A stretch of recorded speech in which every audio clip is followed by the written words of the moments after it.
आज हम पढ़ने जा रहे कक्षा 8 गणित प्रश्नावली 9 पढ़ने का पहला प्रश्न। एक समलंब के आकार के खेत ABCD की बाढ़ की जो लंबाई है वो 120 मीटर है। बाढ़ हमेशा से तो बाहरी तरफ ही होती है।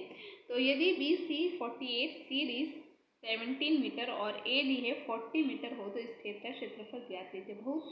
भुजा AB समान, देखो भुजा जो AB समांतर भुजा AD और BC पर लंब। आओ से विस्तार से समझे। देखिए प्रश्नानुसार हमने जो चित्र बनाए हैं वो जो नोटबुक में था हमने टेक्स्ट बुक में था, हमने नोटबुक में करते थे। दिया गया है समलंब आकार के खेत की बाढ़ की लंबाई, जो पूरा लिखना है आपको विस्तार से, लंबाई BC CD और AD। फिर क्या शर्त बताई है उन्होंने, नोट AB जो है वो AB समांतर भुजा कौन सी है, AD और BC पर लंब है। तो देखो जो हम चित्र में दिखाई दे रहा है। फिर याद करना है A/2 समांतर भुजाओं का योग हमने सूत्र लिखा है, ठीक है।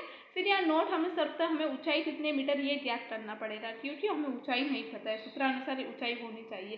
तो बस ABCD बाढ़ की लंबाई जो कि हमने इस तरह लिख दी है और AB को हमने x माना है। फिर जब 120 बराबर, जब इनको हम काउंट करते हैं तो 120 माइनस 88 माइनस 70, तो आंसर आया 105। जब इनमें से हमें माइनस किया तो ऊंचाई हमारे पास आ गई है 15 मीटर। सूत्रानुसार मान रखने पर अब क्षेत्रफल हम आसानी से निकाल सकते हैं। सूत्रानुसार जब हमने मान रखा तो 88 आया और 88 जो है वो 2 से कट गया, तब उत्तर आया 44।